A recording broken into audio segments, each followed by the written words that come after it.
Bonjour, merci de nous retrouver sur TV Sud pour votre journal, toujours depuis la 64e Foire Expo de Montpellier, dédiée, comme vous pouvez le voir, cette année à l'Amérique latine. Et on commence avec les titres de ce jeudi 11 octobre.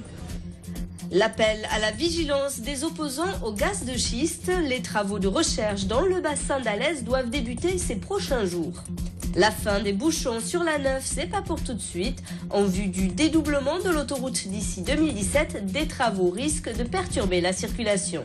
Et puis en rugby, le MHR se prépare à affronter Toulon dimanche pour son premier match de Coupe d'Europe de la saison. Les collectifs anti-gaz de schiste du Gard et de l'Ardèche toujours mobilisés. D'ici quelques jours, dans le bassin d'Alès, les travaux de recherche vont commencer. Et depuis le début de la semaine, les militants opposés à l'exploration et l'exploitation des gaz de schiste appellent les habitants de ce secteur à la vigilance. Reportage Elsa Gonzalez.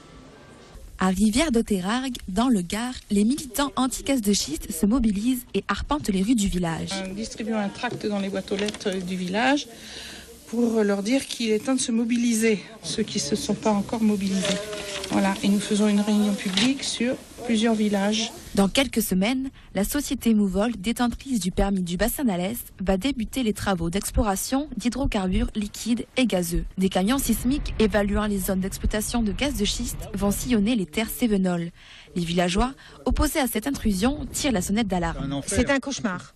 Et c'est un cauchemar pour nos enfants, c'est un cauchemar pour nos petits-enfants, c'est un cauchemar pour tout le monde. La solution, c'est de se mobiliser, de faire voir qu'on est là, qu'on existe, et surtout ne pas se laisser faire, en étant pacifiste, parce qu'on ne règle rien par la violence, mais si on doit devenir violent, je pense qu'on est quand même un bon nombre à ne pas se laisser faire, et on saura faire ce qu'il faut pour arrêter ces gens-là. En attendant la prochaine action, les collectifs continuent d'alerter le gouvernement sur cette situation d'urgence. Une délégation s'est rendue à Paris mardi soir pour rencontrer la ministre de l'écologie et du développement durable.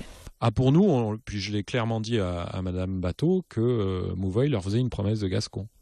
Et qu'ils étaient en train de mettre le pied dans la porte. Et comme ils l'ont affirmé au maire des environs, qu'ils étaient là pour 20 ans. Et que sur 20 ans, la loi a le temps de changer. Et que le jour où la loi changera, ils pourront faire ce qu'ils veulent parce qu'ils sont détenteurs de ce permis. Suite à cet entretien, une commission composée de spécialistes doit se créer pour évaluer le contenu du dossier de Mouvoil.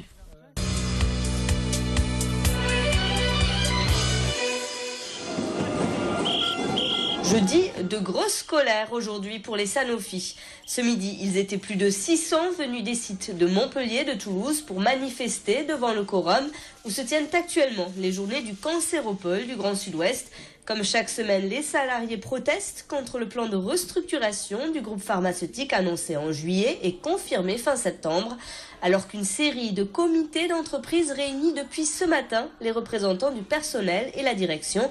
Même si la suppression des 900 postes annoncés en France d'ici 2015 devrait se faire sur la base de départs volontaires, pour les syndicats, ça ne change rien. Ils demandent toujours le retrait du projet avec le soutien de certains élus locaux. Si véritablement Sanofi se désengage du site de Montpellier sur l'activité recherche d'une part et d'autre part sur le site de Toulouse, obligatoirement ça va faire plus de 800 suppressions de postes, donc ça veut dire 800 chercheurs à moins déjà sur ce bassin d'emploi. C'est le premier point. Le deuxième, bien entendu, ces chercheurs travaillent de pair sous forme de collaboration avec le public. Donc obligatoirement, il y aura aussi des incidences sur la recherche publique. Ça, c'est sur le très court terme, mais sur le moyen terme, si véritablement Sanofi maintient cette orientation, ça veut dire que les centres de recherche de l'industrie pharmaceutique sont à minima sur le territoire français.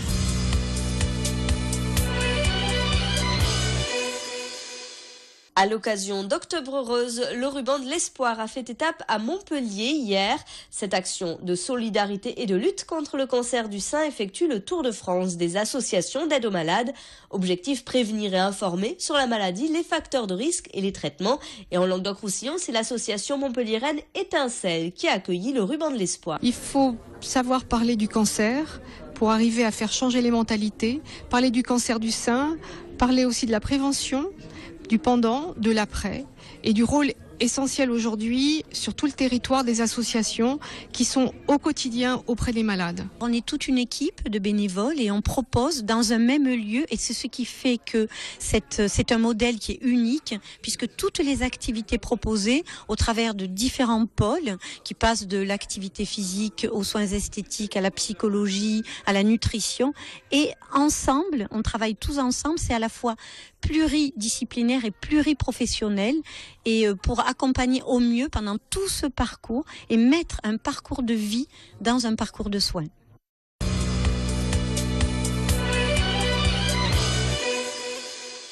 L'A9 devrait être dédoublée d'ici 2017 autour de Montpellier. Objectif, désengorger et sécuriser les abords de la ville.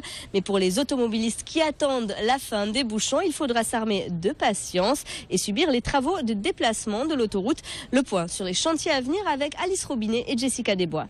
50% de trafic en moins sur l'A9 autour de Montpellier en 2017, c'est l'estimation apportée par les autoroutes du sud de la France. Alors dans 5 ans, fini les bouchons pour accéder à la ville ?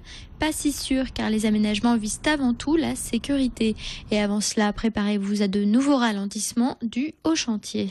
Il est difficile de dire ou de faire croire que nos travaux ne vont en rien gêner la circulation. Je ne tiendrai jamais ce genre de discours. On aura nécessairement, tout au long du chantier, des zones de ralentissement, si j'ose dire. Donc on aura une configuration d'autoroute sous chantier. Nous, notre objectif, c'est de concevoir un chantier qui minimise la gêne. Concrètement, c'est un nouveau tronçon qui sera construit pour contourner la ville, calqué sur le parcours de la LGV. En parallèle, l'actuelle A9 sera transformée en véritable rocade dévolue à la circulation urbaine. Et l'objectif, c'est d'enlever à la circulation actuelle, sur la portion d'autoroute qui dessert finalement l'agglomération et qui dessert tous les échangeurs de Vent d'Argue, du Zénith, des arènes, même si ça porte d'autres noms en autoroutier, d'enlever à cette circulation tout ce qui est transit et notamment tout ce qui est trafic poids lourd. Programmé dès 2007, le dédoublement de l'A9 a été suspendu par Jean-Louis Borloo à la suite du Grenelle de l'environnement en 2009. Sans ce retour en arrière, le chantier aurait pu être déjà terminé.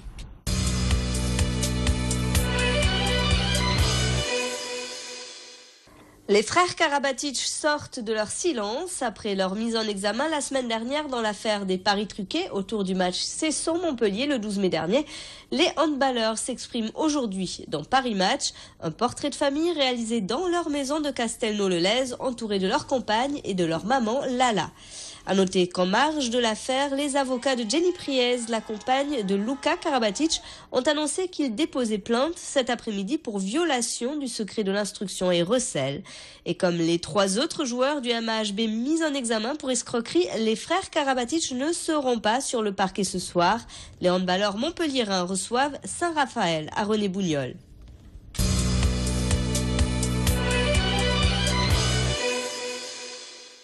Les rugbyman montpelliérains, eux, s'apprêtent à affronter le leader du top 14, Toulon.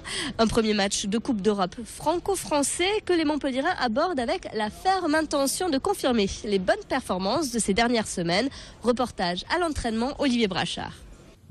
Il faut sauver le soldat montpelliérain. Lorsque le foot et le hand sont à la peine, la patrie du sport montpelliérain s'en remet au rugby pour redorer son blason. Le NHR, 4e du top 14 et 3 victoires de rang, commence sa campagne européenne face à la flottille étrangère de Toulon, l'un des favoris à la succession du Leinster en H-Cup. Nous, on est des testeurs de futurs champions. L'année dernière, on a testé le Leinster d'entrée pour voir comment ils étaient. Ils étaient pas mal. Cette année, on va tester Toulon pour voir comment ils sont. Ils sont 5 nouveaux appelés de Montpellier à pouvoir débarquer à Toulon. 5 Argentins absents depuis le début des échauffourées 2012-2013. Bustos Moyano, Amorosino ou encore Krivy étaient retenus jusqu'à présent de l'autre côté de l'Atlantique. Nos amis américains participaient aux Four Nations. Ils se sont battus pendant 2 mois face aux All Blacks, Australiens et Springboks. Rien de tel qu'un camp d'entraînement de ce niveau pour se frotter à l'Armada toulonnaise. Oui, bien sûr. On a venu ici avec très bonne expérience, très bon comment est-ce que je peux dire, avec beaucoup de rythme en tout. Je crois que c'est important pour nous, pour l'équipe. Petit problème, le MHR n'a le droit de faire jouer que 2 étrangers extra-communautaires.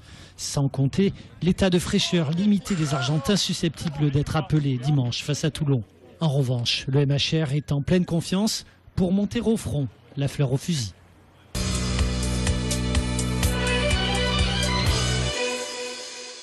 Et on termine ce journal avec ces images de l'été indien sur la plage du Gros-du-Roi. Les serviettes étaient de sortie sur le sable et certains ont même osé une baignade automnale dans une mer à 21 degrés. Moi, je fais bronzette. Voilà, je profite du soleil simplement. Je me repose et puis je regarde la mer. Vous savez quel mois on est? On est au mois d'octobre. C'est normal ça? Ici, oui. Chez nous, en Touraine, il faut déjà mettre le pull. Il fait beau, il n'y a personne. C'est formidable, l'eau est claire. Et elle est bonne? Très bonne. Elle doit tourner autour de 20-21. On est très surpris et agréablement surpris. C'est la Californie française ici. C'est la fin de ce journal. Retour de l'info sur votre chaîne locale demain dès 19h30 avec Olivier Roiran, toujours depuis la Foire Expo de Montpellier. Passez une excellente soirée sur TV Sud.